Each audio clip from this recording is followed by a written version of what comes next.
अस्सलाम वालेकुम नाज़रीन, आप देख रहे हैं प्रोग्राम खबर गर्म है। मैं हूं सोनिया अदनान और मेरे साथ मौजूद हैं एहतशामुल हक। नाज़रीन, कल से आज तक की बदलती हुई सियासी सूरत हाल हम देख रहे हैं कि नक्शा मेक और ब्रेक का पेश कर रही है। सबकी नजरें इस बात पर हैं कि अगले 24 घंटों में आखिर होने क्या जा रहा है और अगले चंद दिन सियासी हवाले से इंतहाई अहम है। एक तरफ हम देख रहे हैं कि वज़ीर आज़म मुकम्मल तौर पर पुरएतमाद हैं कि हुकूमत कहीं नहीं जा रही, मजीद तगड़े होकर हम आएंगे, अपोजिशन को ऐसी शिकस्त देंगे कि 2028 तक ये उठ नहीं सकेंगे। लेकिन दूसरी तरफ हम देख रहे हैं कि ओपोजिशन भी अपनी जगह पर पुरएतमाद है। आज हमने देखा कि जरदारी साहब ने यह दावा किया है, अब से कुछ देर पहले वो प्रेस कॉन्फ्रेंस कर रहे थे, ओपोजिशन की जानिब से कहा गया कि 172 से जायद अरकान की हिमायत हमें हासिल है। आज ओपोजिशन की जानिब से वजीर आज़म के खिलाफ तहरीक अदम एतमाद भी जमा करा दी गई है। बहरहाल हम देख रहे हैं कि दोनों तरफ से, एक चाहे हुकूमत हो चाहे ओपोजिशन हो, दोनों तरफ से जो दावे सामने आ रहे हैं खासे पुरएतमाद लग रहे हैं। लेकिन होने क्या जा रहा है, क्या हुकूमत का कॉन्फिडेंस दुरुस्त है? सारी सूरत हाल पर आज तफसील से बात करेंगे और प्रोग्राम के पहले हिस्से में हमें ज्वाइन किया है सीनियर सहाफ़ी एंकर पर्सन अब्दुल्ला खान साहब ने। Thank you so much Asad आपके वक्त का। असद, अब से कुछ देर पहले आपने प्राइम मिनिस्टर से मुलाकात भी की। जो खबरें सामने आ रही हैं उससे तो ऐसा लग रहा है कि वज़ीर आज़म खासी पुरएतमाद हैं, लेकिन ज़ाहिर है आपने मुलाकात भी की है। क्या कॉन्फिडेंस है प्राइम मिनिस्टर का? बॉडी लैंग्वेज क्या थी, क्या ऑब्जर्व किया आपने? देखिए, ये बात तो सही है बिल्कुल। जो तासुर मिला इमरान खान साहब की गुफ्तगू से, वो यही मिला कि वो बहुत पुरएतमाद है और उसकी दो तीन बुनियादी वजूहात मालूम होती हैं। एक तो जाहिर है जो बज़ाहिर लगता है कि उनके लिए परेशानी का बायस जहांगीर तरीन या अलीम खान साहब की जो मूव है वो उनके लिए परेशानी का बायस हो सकती है। लेकिन जहां तक मुझे अंदाजा होता है कि इमरान खान की ये परेशानी सिर्फ सूबे की हद तक हो सकती है, या उनको ये लगता है कि सूबे में शायद उनको वज़ीर आला को तब्दील करना पड़े।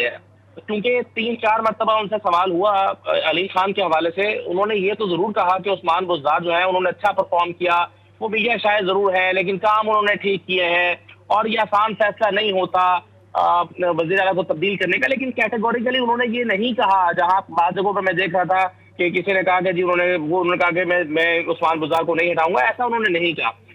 इससे लगता है कि सूबे में तब्दीली के हवाले से शायद अभी वो उनकी बहुत कई चीजें जो है वो ज़ेर गौर हैं, उस पर वो गौर कर रहे हैं। लेकिन जहां तक वफाकी हुकूमत की बात है, वहां पर इमरान खान साहब जो है वो 3-4 चीजों की बुनियाद से बहुत कॉन्फिडेंट थे। एक तो ये कहते थे कि मैं जितना जहांगीर तरीन को जानता हूँ, जहांगीर तरीन कभी इन लोगों का साथ नहीं दे सकता।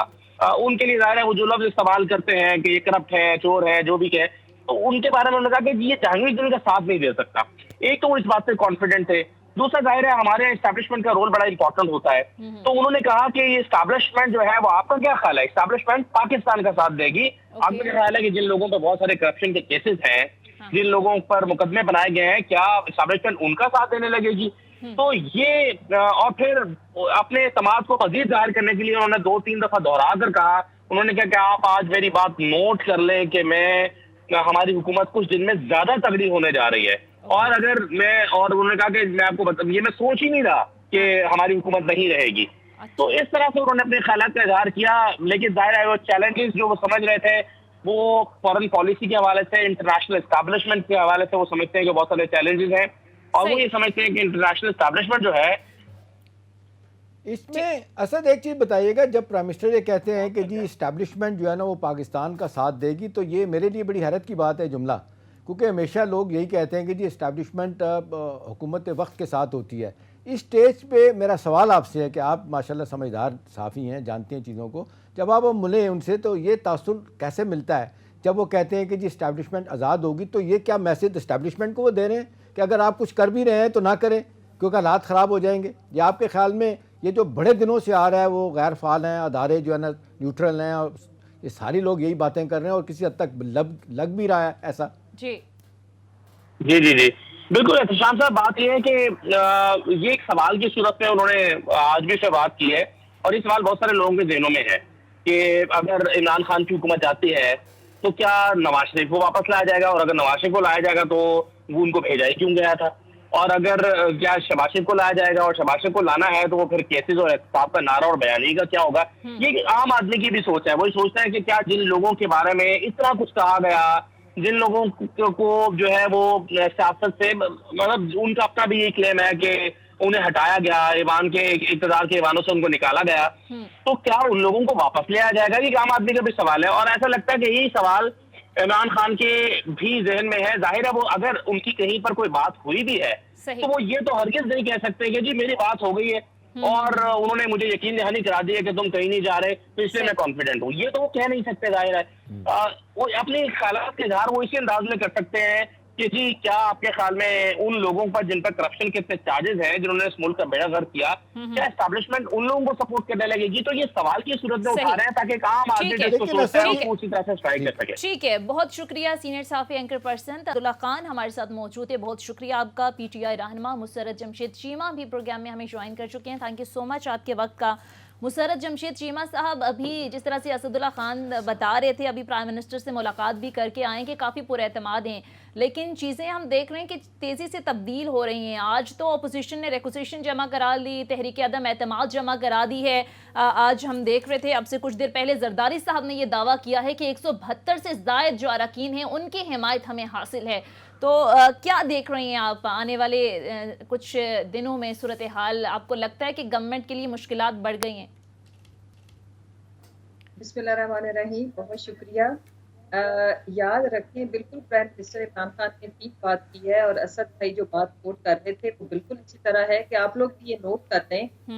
ये साल है कि 3.5 साल में इन्होंने बहुत ज्यादा अटेम्प्ट्स की और अगर मैं ये कहूँ कि पीक उस वक्त भी थी जब पीडीएम बनी और फिर ये प्रेशर ग्रुप बन के तो इन्होंने एक मूव चलाई जिसमें ये रिजाइन और रोजाना काउंट डाउन होता था। जितने लोगों ने रेजिग्नेशन जमा करा दिया और अब हम आर पार करेंगे और ये 2 दिन बाकी है, 1 हफ्ता बाकी है। ये सुन सुन के हमारे कान पकते हैं। ये अभी जो प्राइम मिनिस्टर बात कर रहे हैं ना, उसको समझने की जरूरत है, आम आदमी को भी, मीडिया को भी। देखिए ये तो बात है उन्होंने जमा करा दी और उसके बाद किसी एक की सियासत नहीं है, राइट, या हमारी या इनकी। तो इनको जो इस दफा मेरा मानना यह है कि इनको अब रास्ता नहीं मिलेगा। उसकी वजह यह है कि हम मजीद मजबूत होके आएंगे और फिर आगे इन्होंने अपने अब नेक्स्ट स्लोगन इनके पास है क्या? पाकिस्तान की इकोनॉमी के तमाम इशारे बेहतर, कंपैरेटिव स्टडी पूरी दुनिया में मुवाजना होता है ना कि हालात ये कि ये परफॉर्मेंस 5.3% और नून की वर्स्ट परफॉर्मेंस नहीं है। हिस्टोरिकल डाटा तो जरा निकालें। इनकी इवन बेनजीर की वर्स्ट थी। सरकारी की खैर सबसे बुरी थी, भुट्टो साहब की एक्सट्रीम बुरी थी, लेकिन अगर हम बेनजीर के और इनके अदवार का मुकाबला करें तो दे आर वर्स। दूसरी बात, इस मुल्क के साथ जो इंटेलेक्चुअल डिसऑनेस्टी भी की गई कि हकीकत कुछ और प्रोपेगेंडा कुछ। अभी तक इन्होंने एक काम हमसे बेहतर किया, वो हम आज एडमिट करते हैं। एक काम ये इन्होंने किया कि करप्शन इन्होंने ऐसी जबरदस्त तरीके से की और की भी सबसे ज्यादा जरदारी के बराबर, क्या उससे ज्यादा की, बदनाम हो। इन्होंने अपना इमेज ये रखा कि खाता है तो लगाती है। दूसरी चीज घंटा जी मुसर्रत साहबा, ये आपकी बात बिल्कुल ठीक है, आप बिल्कुल सही कह रही हैं, लेकिन ना देखें 1.5 महीने से जो सूरत हाल चल रही थी वो पीडीएम, पीपल्स पार्टी, PMLN, फजल रहमान और इत्तेहादियों के दरमियान घूम रही थी। आप नहीं समझती कि पिछले 36 घंटों में जो डेवलपमेंट हुई है, इत्तेहादी मार्जिनलाइज हो गए हैं और पीपल्स पार्टी, PMLN, फजल रहमान बज़ाहिर जो लगता है सियासी सूरत हाल वो पीछे हट गए। ये पार्टी के अंदर जो रिवोल्ट बगावत के हैं जहांगीर तरीन और अलीम खान का, बहुत सारे लोगों का ख्याल है कि ये जो बड़ी पार्टियां नहीं कर सकी ओपोजिशन की, इनका अंदर का ग्रुप करने जा रहा है। तो मेरा सवाल आपसे भी यह है कि जहांगीर तरीन की गुफ्तगू सुने, इनडायरेक्ट जो बातें आती हैं, अलीम खान जो ओपन नहीं कर रहे हैं, लंगड़ियाल साहब ने जो बातें की हैं, वो तो बिल्कुल आप लोगों के ख़िलाफ़ जा रही हैं। तो सवाल मेरा ये कि आपके अंदर से ही लोग अगर मिल के आज बड़ा वाज़ेह मैसेज दे रहे हैं कि ही हैज़ टू गो, जिसका नाम बुज़दार है, तो आप नहीं समझती कि आपके लिए लम्हा फ़िक्री है? जी देखिए, सबसे पहले तो प्राइम मिनिस्टर इमरान खान का ही प्रोरेगेटिव है पीटीआई के अंदर कि वो पंजाब के अंदर किसको सीएम लगाएंगे। सबसे ज्यादा कुर्बानी, सबसे ज्यादा कंसिक्वेंसेस अगर किसी ने भुगतने हैं तो उनका नाम है प्राइम मिनिस्टर इमरान खान। बाकियों की अगर मैं कहूँ, मेरी 11 साल स्ट्रगल है तो प्राइम मिनिस्टर इमरान खान की 25 साल स्ट्रगल है और उन्होंने यहाँ तक पहुंचने में सबसे ज्यादा कुर्बानी, सबसे ज्यादा सेक्रीफाइस, सबसे ज्यादा टाइम क्या अपनी जान मारी है। दूसरी जो इम्पोर्टेंट चीज है कि अगर एक खदशा जो मैं जाके इजहार करूं तो व्हाट यू थिंक कि प्राइम मिनिस्टर इमरान खान को उनकी पिक्चर, उनका जो देखने का नजरिया वो जाहिर है हमसे तो कहीं ज्यादा बड़ा है। दूसरी जो तीसरी चीज है, जो सबसे इम्पोर्टेंट चीज है, इस वक्त बात हो रही है प्राइम मिनिस्टर इमरान खान के ऊपर ये अदम एतमाद की तहरीक लेके आए हैं, हम इससे निपटेंगे। बाकी जहां तक हमारे जितने भी इत्तेहादी प्राइम मिनिस्टर इमरान खान के बारे में कभी कोई ना जहांगीर तरीन साहब ने बात की है, ना अलीम भाई ने कल वैसी कोई बात की है। उन्होंने अपने खदशात रखे हैं, तहफ्फुजात रखे हैं, उनको एड्रेस भी किया जाएगा। लेकिन और मुसर्रत साहिबा आपसे कुछ देर पहले प्रेस कॉन्फ्रेंस की है जहांगीर तरीन ग्रुप में, उनकी जानिब से तो बड़ा क्लियरली ये मैसेज दिया गया, बल्कि कहा गया कि माइनस बुज़दार ही बात आगे बढ़ सकेगी। यानी कि बुज़दार साहब, प्राइम मिनिस्टर तो ज़ाहिर है बड़े वाज़े अंदाज में कह चुके हैं कि बुज़दार साहब जो हैं वो कहीं नहीं जा रहे। दूसरी तरफ अगर जहांगीर तरीन ग्रुप हो, अलीम खान हो, वो तो बड़े वाज़े अंदाज में रिजेक्ट कर रहे हैं बुज़दार साहब को। सोनिया, ये 3.5 साल से चीजें चल रही थी, लेकिन आज जो उन्होंने बाहर पब्लिकली मीडिया के अंदर टेबल कर दी है। पता है क्या, एक इंटरेस्टिंग चीज इसमें एक पहलू आप लोगों के सामने रखना चाहती हूँ, श्याम भाई और सोनिया आपके सामने। हाँ। कि जब भी हमारे अंदर में से किसी मीटिंग में, किसी कैबिनेट मीटिंग में, पार्लियामेंट के अंदर, या इस तरह कभी किसी ने कोई बात कर दी, उस पे आई डोंट नो कि ये अभी तक 3.5 सालों में ऑपोजिशन नहीं समझी। इनको लगता है कि अगर अलीम खान साहब बात कर रहे हैं, या जहांगीर तरीन साहब बात कर रहे हैं, या परवेज खटक साहब ने बात की थी, उसका ये शोशा बना देते हैं कि उसके बेनिफिशियरी ये होंगे। एक चीज, ये फर्क चीज है कि प्राइम मिनिस्टर के आगे अपनी चीजों को, चाहे पब्लिकली हमारे लोग टेबल करते हैं या अंदर मीटिंग्स के करते हैं, उसकी बेनिफिशियरी आज तक कभी भी ऑपोजिशन नहीं रही। अगर उन्होंने इकट्ठे शाये, लेकिन इसमें मुशर्रफ साहब, इसमें कैच जो छोटा सा माजरत के साथ, मुझे बता दे प्रैक्टिकल फायदे की आप बात करें ना, क्या हुआ? देखिए असल में मुशर्रफ साहब मसला क्या है, अब कल आपकी कोर कमेटी की मीटिंग होती है, जिस अंदाज से आप लोगों को पता चलता है कि जी जहांगीर तरीन और अलीम खान साहब ने इकट्ठे होकर कुछ और फैसला कर लिया है, वहीं से वर्चुअल मीटिंग में कहा जाता है इमरान इस्माइल जो गवर्नर है सिंध के, कि आप फौरी तौर पे जाएं, उनसे बात करें।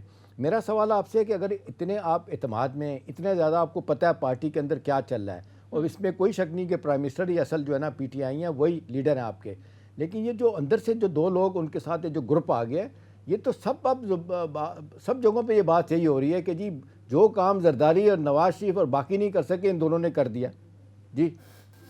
अच्छा, एहतशाम भाई, उन्होंने क्या किया है? प्रेस टॉक की है ना। अगली बात सुने कि ये तो मैं कह ही नहीं रही हूँ कि डिफरेंसेस नहीं है, तहफ्फुजात नहीं है, या उनके कंसर्न्स नहीं है, ऐसा तो हरगिज नहीं है। उनके शदीद तहफ्फुजात है, हम ऐसे कह लेते हैं। लेकिन उसके लिए अगर एक हमारे लोग, हमारे पार्टी के लोग, जिनकी इसमें कोई दूसरी राय नहीं है, उनकी कुर्बानियां हैं, सबकी एक दास्तान है कंट्रीब्यूशन की, लेकिन उनको एंगेज करना भी, तो जब हम इत्तेहादियों के घर भी जा रहे हैं, हम अपने हम हमारे जो नेशनल असेंबली के तकरीबन सारे मेंबरान को, कुछ हमारे मिनिस्टर्स, प्राइम मिनिस्टर, हम सारे मिल रहे हैं। क्योंकि इतना प्रेशर है, इसमें इंटरनेशनल फोर्सेस भी कूद पड़ी है। एक मशहूर सहाफी ने, इन्हीं के दोस्त ने जो कॉलम लिखा है, वो भी आपको पता, आपने पढ़ा होगा, मैं सलीम साफी साहब की बात कर रही हूँ। और जिस तरह से पाकिस्तान ने अपनी आजाद खारजा पॉलिसी के ऊपर एक बोल्ड स्टेप लिया है, तो ये बात तो छोटी नहीं है। और जितने करोड़ों की ऑफर की जा रही है, तो उसके लिए हमारा ये फर्ज बनता है कि हम अपने एक मेंबर को, उनको सारी सिचुएशन बताएं, उनको एतमाद में लें। हाँ। और उसमें ये लोग भी आते हैं, बल्कि इनके साथ ज्यादा हमें अच्छा रवैया रखना चाहिए, पहले भी और आगे भी। ठीक है। अच्छा मुसर्रत साहब, इस वक्त जो सिनेरियो देखें तो वो बड़ा खौफनाक है। एक तरफ हम देख रहे हैं कि बिलावल भुट्टो का लॉन्ग मार्च पहुंच चुका है, फिर 23 मार्च को PDM ने लॉन्ग मार्च करने, उससे पहले ही तहरीक अदम एतमाद जो है वो जमा करा दी गई है। तो कोई काउंटर स्ट्रैटेजी है कि कैसे डील करना है, इस लॉन्ग मार्च से कैसे डील करना है? क्योंकि जाहिर है ऑलरेडी हम देख रहे हैं कि सियासी जो है वो अदम इस्तेहकाम है, कोई समझ नहीं आ रही कि अगले कुछ दिनों में क्या होने जा रहा है। मेक और ब्रेक का कहने वाले कह रहे हैं कि वक्त आ चुका है, तो काउंटर स्ट्रैटेजी है कि गवर्नमेंट क्या करेगी? खैर, मेक एंड ब्रेक उस दिन आया था जब प्राइम मिनिस्टर की पहली स्पीच थी, और माशाल्लाह से इनको जो स्पीच लिख के दे दी गई थी अंकल्स ने कि हुकूमत फेल हो गई। ये पहली स्पीच है और हम फेल पहले दिन ही हो गए। दूसरी बात है, प्लीज लॉन्ग मार्च की, मेरा ख्याल है अगर लॉन्ग मार्च ये होता है तो फिर आई डोंट नो कि फिर शॉर्ट मार्च क्या होता है। भाई 30,000 पैकेज पे दिन से ये लोग लेके आए हैं, अब तो खाली कुर्सियां, और जिस जलसे में 10 बंदे होते थे, नीचे से नारा लगता था पंजाब में, ये जैसे ही एंटर हुए PTI आई। अगली बात, कोई खौफनाक सिचुएशन नहीं है। खौफनाक सिचुएशन है तो इस दफा वो हमने मुहावरा सुना होगा कि जी इन्होंने अपने जब पीडीएम फेल हुई पहले आर पार तो अपने ताबूत में आखिरी कील खुद पहुंचा, इस दफा तो ये अपना कब्रिस्तान बना रही है सारी सही, सियासी जमातें। ठीक है एहतशाम इनको साहब। रखने पड़ेगा। क्यों देखें स्लोगन पहले महंगाई था, महंगाई पूरी दुनिया के मुकाबले में बेस्ट मैनेजमेंट। रोज अगर ये कहते हैं कि बेरोजगारी है, आप जरा फिगर्स निकालें, आप स्टैटिक्स ऑफ पाकिस्तान का डेटा निकालें, उसके बाद जो वर्ल्ड बैंक का डेटा निकालें और कंपैरिजन जब आप देखेंगे ना तो इनको जवाब मिलेगा कि इनके दौर ठीक है मुशर्रफ साहब, मुख्तसर ब्रेक लेते हैं। ब्रेक के बाद जब वापस आएंगे तो कुछ मजीद इस सूरत हाल पर बात करेंगे। नाज़रीन मुख्तसर ब्रेक लेते हैं, स्टे विद अस।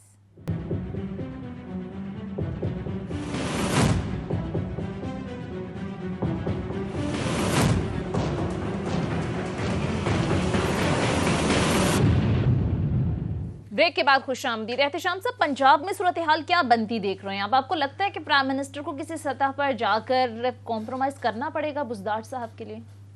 देखिए मुशर्रफ साहब जो बातें कर रही हैं ना, कुछ बातों में तो बड़ा वजन है। ये इसमें दो राय नहीं है कि जो पीपल्स पार्टी का दौर और PMLN का दौर जो है ना, वो बहुत से हवालों से हमने देखा बहुत मुश्किलात पैदा हुई, करप्शन बेताशा हुई, सब कुछ हुआ। गवर्नेंस जो है ना वो उसके मसाइल बहुत शदीद पैदा हुए। अब सवाल ये है कि सब कुछ करने के बाद मुशर्रफ साहब लोग तवक्को तो करते थे ना प्राइम मिनिस्टर से कि जी आप ये आए हैं, ये मामलात को ठीक करेंगे। माज़रत के साथ माजी का बैगेज था, इंटरनेशनल हालात थे, जो कोरोना हुआ उसके बाद और इंटरनेशनल लेवल पे जो चीज़ें गई हैं शायद उस तरह वो डिलीवर नहीं कर सके चीज़ें जो उनको करनी चाहिए थी। मेरा मुशर्रफ साहब जो बड़ा कंसर्न है ना ज़ाती तौर पे वो ये है कि वो काम जो जरदारी साहब और बाकी लोग नहीं कर सके, तादी नहीं कर सके, आज आपके अंदर से लोगों ने, मैंने सवाल भी पूछा था, उन्होंने किया है। दूसरी बात इंपॉर्टेंट है कि जो आप कह रही हैं उन्होंने कोई बात नहीं की। अगर आप उनकी गुफ्तगू उसने अलीम खान की, उसने क्या कहा है? उसने कहा है कि जी जब मुझे प्राइम मिनिस्टर बनाने की बात हो रही थी और मामला तय हो रहे थे और 20 दिन के अंदर अंदर सब चीज़ें उलट हो गई और जनाब मुझे अंदर कर दिया गया और उसके बाद किसी और को बना दिया गया। इसके बाद भी वो कहते हैं मैं खामोश हुआ, मैंने कोई बात नहीं की। जहांगीर तरीन साहब आप लाख उनको जो कुछ मर्जी कहें, उन्होंने उनके बंदों ने वाकई कोई बयान ऐसा नहीं दिया कि जो हम कहें कि जिसकी वजह से आपके लिए कोई थ्रेट था। लेकिन लोग तो सवाल ये पूछ रहे हैं कि जहांगीर खान तरीन वही आदमी है ना जिसकी बेटी के ख़िलाफ़ भी पर्चा हुआ, बेटे के ख़िलाफ़ हुआ, उनको हथकड़ी लगाने की बात हुई, अनीम खान ने एक लंबा सा जेल में गुजारा, वो खामोश रहे।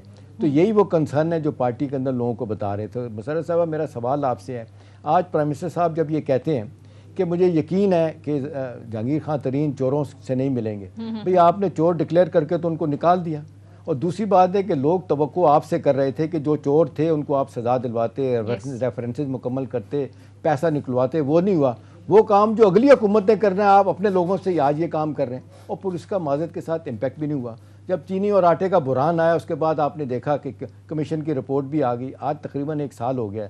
आप मुशर्रफ साहब रिपोर्ट कहाँ पढ़ी है? वो जो केसेस भेजे गए थे FPSC को भेजे गए थे, उसके बाद अल्लाह भला करे आपका स्टेट बैंक में भेजे गए, FBR को भेजे गए, अब NAB को भेजे गए, FIA को भेजे गए, वो कुछ भी नहीं हुआ। वो उन्हीं के माफियाज के लोगों ने बयान दिया था जी हमारा कोई कुछ बिगाड़ ही नहीं सकता, कुछ भी कर ले नहीं हो सकता। सवाल है कि वो भी कुछ नहीं कर सके। तो लोग तो यही बात कर रहे हैं ना कि अपने लोग जिन्होंने इनका साथ दिया, आज वो कहते हैं जी ATM जिन्होंने, इसमें कोई शक नहीं है कि जितना पैसा उन्होंने लगाया, जितनी जान उन्होंने लगाई, पंजाब में हुकूमत उन्होंने बना के दी, इलेक्टेबल्स वो जहांगीर खान तरीन लेके आए आपके लिए। आज जिस तरीके से बहुत सारे लोगों ने आपको मशवरा दिया, बातें होती भी नहीं कि जी उनको वापस ले लें, सुलह कर लें, वो सुलह नहीं हुई। अब फिर लोग कहते हैं कि जी 2-3 लोग पीछे लगे हुए हैं। एक आज़म खान का नाम आता है प्रिंसिपल सेक्रेटरी, उसके बारे में जहांगीर खान खुद ओपनली कह चुके हैं। फिर शाह महमूद कुरैशी के साथ उनकी मुखालफत है। वो मेरा सवाल ये कि क्या प्राइम मिनिस्टर को इन बातों का इदराक नहीं है कि जो पोटेंशली एक बंदा डिलीवर करने वाला जिसने करके दिखाया है, उसकी वो गलती जिसके बारे में अभी तक यकीन के साथ कहा भी नहीं जा सकता, वो कहते मैंने ऐसा कुछ भी नहीं किया। अगर किया भी है तो जिनको पकड़ना चाहिए था आप उनको पकड़ नहीं सके। नून और पीपल्स पार्टी वाले अपने ही बंदों को पकड़ के एहतसाब कर रहे हैं, जिनका एहतसाब करना वो नहीं हुआ। तो मेरा सवाल ये है कि ये 2 बंदे आज आपके लिए मुश्किल पैदा कर रहे हैं, कल भी मेरा ख्याल है आपके लिए मुश्किल पैदा करेंगे। और कहने वाले लोग कह रहे हैं कि बुज़दार साहब के मामले पे प्राइम मिनिस्टर साहब को हतमी तौर पे 2 दिन पहले तक वो कह रहे थे रेड लाइन है, इस पर बात मत करें। अब लोग कह रहे हैं कि जी उसको हटाए बगैर बात नहीं होगी। अगर वहाँ से मामला हट जाता है तो शायद यहाँ से भी फिर पीछे सॉरी करके मामला यहाँ से हटाया जा सकता है। आपको मुझसे ज़्यादा पता है मुशर्रफ साहबा कि हमारे इदारे इस्टेब्लिशमेंट उनका एक जोर है, वजन है, वो लेके आए भी हैं तो वो फिर उनको आंखें दिखाए हैं तो मामला ख़राब ही होंगे ना। जी देखें एहतशाम भाई, मैं आपकी काफी बातों से इत्तफाक करते हुए अपना जो हमारा नुक्ता नजर है वो आपके सामने रखूंगी। जी। सबसे पहले तो प्रिंसिपली कुछ चीजों पे आई एग्री कि देखें, हमारा जो सबसे बड़ा जो कैंपेन स्लोगन था वो है ड्राइव अगेंस्ट करप्शन।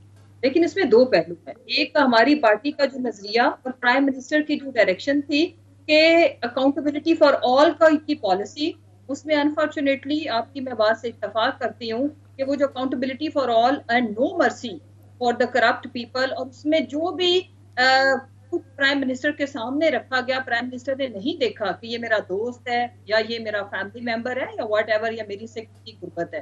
तो उनकी नेक नीति को आप, मेरा ख्याल है कि we should pay respect. Khan साहब ने अपने इंटरव्यू में भी ये बात की कि मेरे लिए इट वाज डिफिकल्ट टाइम कि जिस बंदे के साथ मेरी इतनी गुर्बत दोस्ती, हम सबसे तो ज्यादा ताल्लुक उनका था ना जी तरीन साहब के साथ। लेकिन इसमें आप उनकी नेक नीति को, मेरा ख्याल है कि हमें पॉलिटिसाइज नहीं करना चाहिए। लेकिन कॉम्प्रोमाइज तब नहीं किया, अब तो करना पड़ा ना मुसरत साहिबा। मैं कंप्लीट कर लूं जी। दूसरी रह गई बात कि जो निजाम के अंदर जो मैं उसमें पाकिस्तान तरीके इंसाफ, हमारी गवर्नमेंट, हमारे नजरिए का कोई कसूर नहीं। हमें मेजोरिटी क्या है जी, 10 लोग। और अभी जो ऑफरें आ रही हैं कि कभी फिगर आती है जी मीडिया या सोशल मीडिया पे, पता नहीं ये ठीक है या नहीं, 18 करोड़, ये तो कुछ मेंबर्स ने भी बताया है। प्राइम मिनिस्टर ने भी आज कहा है 18 करोड़ की ऑफर है जी। मुझे ये बताएं कि इस मेजोरिटी के साथ आप किस तरह की रेवोल्यूशनरी स्टेप्स लेके आ सकते हैं? आपने लेजिस्लेशन के थ्रू ही जी आपने नकेल डालनी है सिस्टम को भी। आपने जब तक रिफॉर्म्स नहीं करते, आपका सिस्टम नकारा, नाकिस, निकम्मा है। हम ये बात मान रहे हैं। हम अपनी जो कमियां कोताहियां उनको मानते हुए साथ आपको ये भी मानना पड़ेगा। मैं नहीं कहती कि हम 100% पास हुए हैं या हमने 100% अचीव किया है, लेकिन हमने अपनी नेक नीति हर लेवल पे दिखाई है। उसमें हमारा अपना भी आया है, जिसमें आज हमें भुगतना पड़ रहा है नुकसान, मतलब अपेरेंटली लोगों को लग रहा है। लेकिन प्राइम मिनिस्टर इमरान खान के ऊपर हमें एतमाद है, हमें भरोसा है। क्यों? मुझे देखें, हम उनसे इंस्पायर होके किसी का सफर मैंने चले, ये तो बात बिल्कुल ठीक है मुशर्रफ साहब, लेकिन बुज़दार साहब ने जो कल बात की और आज भी बात की, वो कहते हैं कि जी अगर मुझे हटाना है तो मेरे बाद एक्सेप्टेबल होंगे स्पीकर जो है अपने चौधरी परवेज़ इलाही। मेरा सवाल आपसे कि वो पार्टी के तो आपके बंदे नहीं हैं, आपकी पार्टी वो सिर्फ 10 बंदों की वजह से स्पीकर बने बैठे हैं वहाँ पे, 5 बंदे यहाँ पे हैं, 1-2 वज़ीर भी इनके हैं यहाँ पे, मूनिस इलाही भी और बशीर चीमा भी, और आए दिन ब्लैकमेलिंग भी आपके साथ होती है। तो सवाल मेरा ये है कि ये जब बुज़दार साहब ये बात कर रहे हैं कि जी परवेज़ इलाही को बनाया जाए, तो आपकी पार्टी के अंदर इतने लोग हैं, इतने पोटेंशियल कैंडिडेट हैं, अगर इन्होंने जाना है तो कोई और बंदा बुलाएं, परवेज़ इलाही को क्यों वो कह रहे हैं बुज़दार साहब बनाएं? जी एहतशाम साहब, एक तो इस बात की, इस खबर की तरदीद आई है, ऑफिशियली तरदीद आई है, जो सीएम साहब के तर्जुमान है हसान खबर साहब भी, और फिर हम लोगों ने भी ट्वीट किया है कि ये खबर, ये स्टेटमेंट उनकी नहीं है। और जहां तक हम जानते हैं सीएम उस्मान बुज़दार को, वो कभी भी ये प्राइम मिनिस्टर को रेकमेंड नहीं करेंगे। हाँ, ये जरूर हुआ है, इस चीज पे मैं उन्हें अप्रिशिएट करती हूँ कि जब कभी भी इस तरह की आवाजें उठी, ये फर्स्ट टाइम तो हुआ ही नहीं है। Every time he met with prime minister and unconditional he offered his resignation के सर आप मेरा, जब भी ये बात उठती है।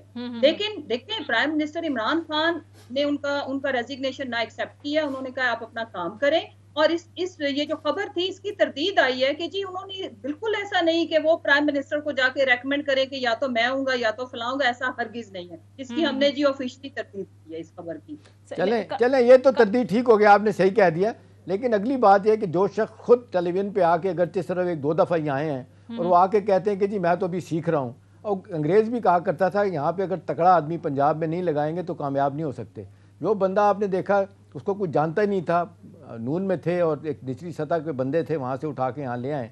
इतनी उनकी मुखालफत हुई पार्टी के अंदर भी, बाहर भी लोगों ने लिखा भी, कारकर्दगी बोलना उनके लिए मुश्किल है। मादत के साथ 1-2 टेलीविज़न प्लान प्रोग्राम किए भी, वहाँ से भी छोड़ के चले गए।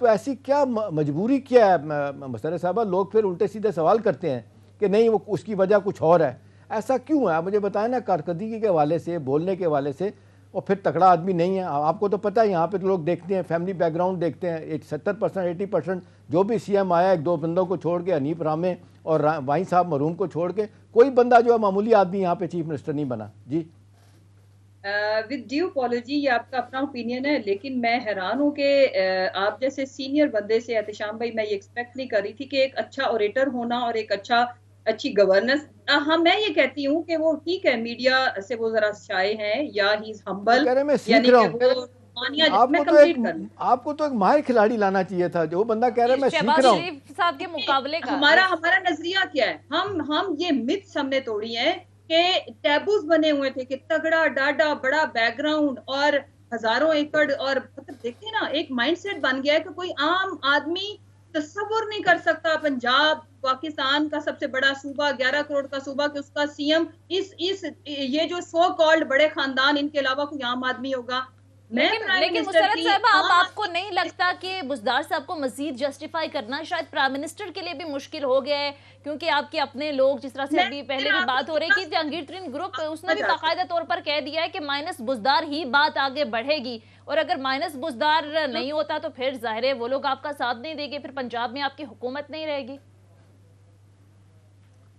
चाहती हूँ कि बुज़दार साहब किसी को अच्छे लगते हैं या बुरे, एक अलग बहस है, वो अच्छी मीडिया टॉक करते हैं या नहीं, ये एक अलग बहस है। मैं ये कहती हूँ कि पिछले सारे अदवार की जितने भी सीएम्स गुजरे हैं पंजाब के, उनकी परफॉर्मेंस और ये 3.5 साल को सुधारा। मैं आ जाती हूँ, मैं भी उनकी तर्जमान भी रही हूँ, मैं पार्टी की इंफॉर्मेशन सेक्रेटरी हूँ। कोई मेरे साथ बैठ जाए, पीएमएलएन का बंदा आ जाए, कोई सहाफी सीनियर बैठ जाए, हम कंपैरिजन कर लेते हैं एक एक डिपार्टमेंट, होता क्या है, गवर्नेंस क्या है, लॉ एंड ऑर्डर, आपकी हेल्थ, आपकी एजुकेशन, और दो तीन और आप इसमें डिपार्टमेंट्स डाल लें, आप सारे अदवार वर्सेस 3.5 साल डेवलपमेंट भी डाल लें। ये कहते हैं ना, मैं सड़कें मोटरवेज बनाई, आप मेरे साथ बैठ के कंपैरिजन करें, और अगर वो काम ज्यादा हुआ हो, महरूम इलाकों को चलो मुशर्रफ साहब, मैं आपकी बात से 100% एग्री करता हूँ। मैं आपकी बात से एग्री करता हूँ, आपकी बात से बिल्कुल एग्री करता हूँ कि एक आम आदमी को बनाया गया, प्राइम मिनिस्टर ने, आपकी पार्टी ने बहुत ज़बरदस्त काम किया। मैं ये भी मानने के लिए तैयार हूँ कि जी ठीक है, वो खामोश आदमी हैं, मीडिया में इतना नहीं आते, शाही हैं, मैं ये भी मान लेता हूँ। लेकिन आप मुझे बताएं, ये परसेप्शन जो है वो कहते हैं अगर बन जाए, जो कि बड़ी हद तक बन गया है, कि जी वो काम नहीं कर रहे, और वो परसेप्शन की बुनियाद पे ही आज सारा कुछ आपकी मुश्किलात है ना, सियासी तौर पे तो आपके लिए वो बैगेज बन रहे हैं ना, अच्छे होंगे, बिल्कुल भले होंगे, लेकिन आज आपके लिए मुश्किल वही बने हुए हैं ना। तो क्या इस पे अड़ जाना, तो फिर तो समझ नहीं आती कि एक बंदा क्यों आप उसी पे कहें कि इसने रहना ही रहना है। और बुज़दार साहब जैसा या उनसे बेहतर कोई उम्मीदवार नहीं है पार्टी के अंदर? नहीं, सुने, मैं इस पे एक और आपके सामने एक पहलू रखती हूँ। एहतिशाम साहब, कोई किसी बात पे अड़ा हुआ नहीं है, मतलब आप हैरान कौन बात ये कि तहरीक अदम एतमाद आई है प्राइम मिनिस्टर पे, और चेंज करने की बात हो रही है बुज़दार साहब को। एक और मैं पहलू रखती हूँ, मैं ये कहती हूँ कि काम ना करने का मतलब ये ना कि पंजाब ने परफॉर्म नहीं किया, तो फिर मैं यही अर्ज करूंगी कि health, education, law and order, आपका डेवलपमेंट, कंपैरिजन कर लें हर डिपार्टमेंट का, जितनी मिनिस्ट्रीज हैं आप कंपैरिजन करें, तमाम अदवार मैं चैलेंज कर रही हूँ जी। और सिर्फ ये 3.5 साल तो कंपैरिजन करेंगे तो आपको पता, मसलन वो ये नहीं करते कि पानी, लॉन्ग बूट पहन के पानी में कहाँ खड़े हो भाई, हमने अंडरग्राउंड वाटर स्टोरेज टैंक्स बना दिए।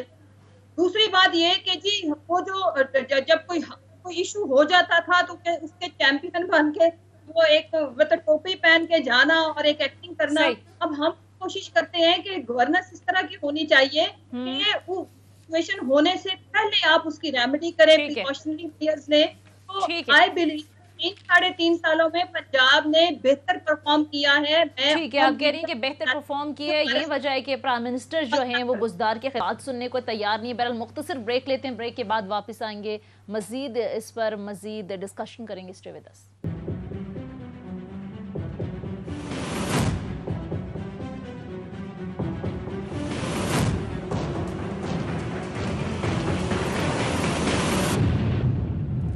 ब्रेक के बाद खुश आमदीद। एहतिशाम साहब, कहा जा रहा है कि अगले चंद घंटे ज़ाहिर पाकिस्तानी सियासत के लिए बड़े अहम हैं, इंतहाई अहम करार दिए जा रहे हैं। आपको क्या लगता है सर होने क्या जा रहे, क्या प्रेडिक्ट करेंगे आप? देखिए, प्राइम मिनिस्टर ने जो बातें की और मुशर्रफ साहबा जिस तरीके से गुफ्तगू कर रही हैं, ज़ाहिर है अपना नुक्ता नज़र है, बहुत से हवालों से बात भी ठीक कर रही हैं, लेकिन जिस तरह से मैं चीज़ें देख रहा हूँ, जिस तरीके से हमें अंदाज़ा हो रहा है या पता चल रहा है, मतलब ये 2 दिन में सूरत हाल बहुत तशवीशनाक हुई है हुकूमत के लिए।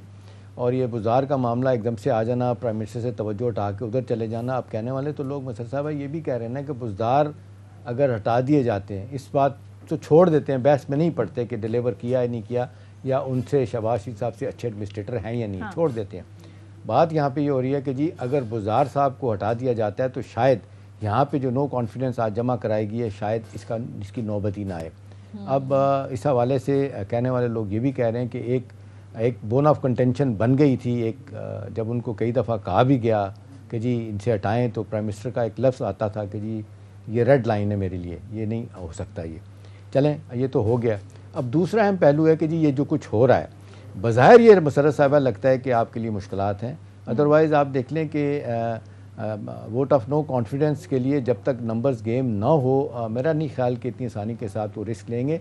और उनको ये बात प्राइम मिनिस्टर की बड़ा वाज़ेह तौर पे पता है कि अगर नाकाम होगा तो फिर मैं आपके साथ क्या करूँगा, लिहाजा वो भी खेल खेल रहे हैं अपनी तरफ से, बड़ा फूंक फूंक गई, चाहे पैसे दे रहे हैं, हॉर्स ट्रेडिंग हो रही है, जो कुछ भी हो रहा है, ख़रीदा जा रहा है, जहांगीर तरीन साहब के लोगों से कांटेक्ट किया जा रहा है, वो अपनी जगह पे है। लेकिन अहम सवाल इस वक्त यही पूछा जा रहा है कि जी व्हाट नेक्स्ट, अगर ये कामयाब हो जाते हैं तो फिर क्या होगा।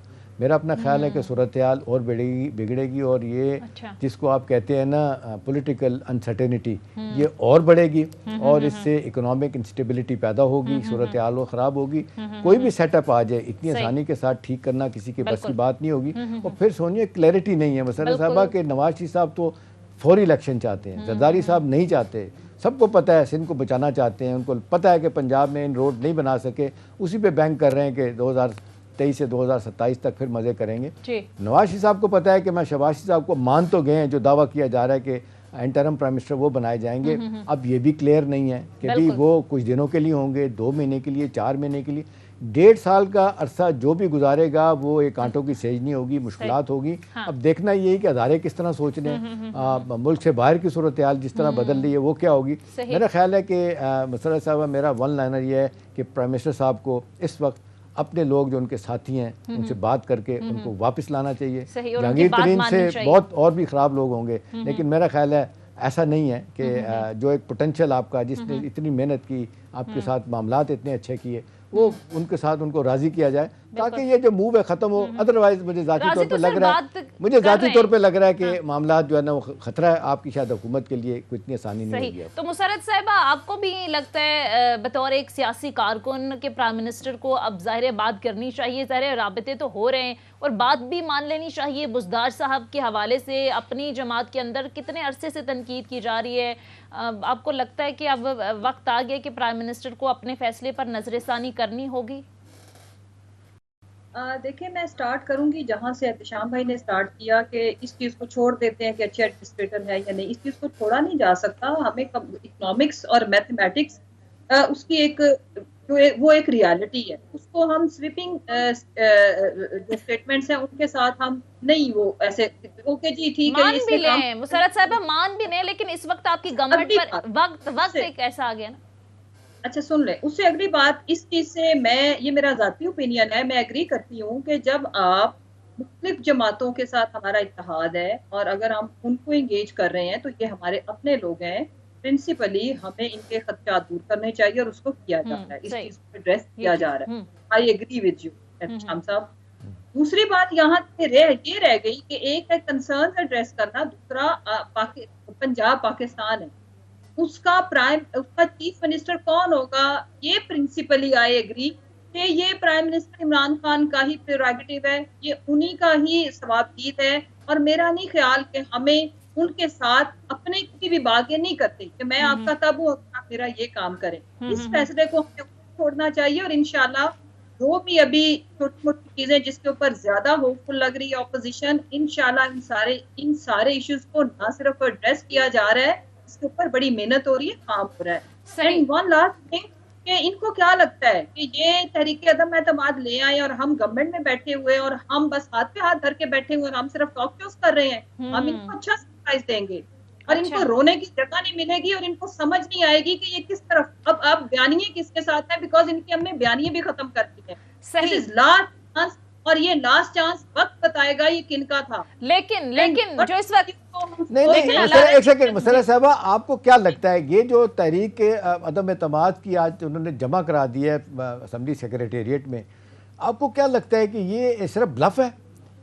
उनको अंदाजा नहीं कि इसकी नाकामी की सूरत में जो प्राइम मिनिस्टर ओपन नहीं कह रहा है मैं तुम्हारे साथ क्या करूंगा, आप क्या समझ रही हैं कि ये वो सियासी तौर पे इतने नकम्मे हैं कि वो गेज नहीं कर सकते, वो ऑप्शन नहीं देख सकते कि अब उनके पास क्या रह जाएंगे।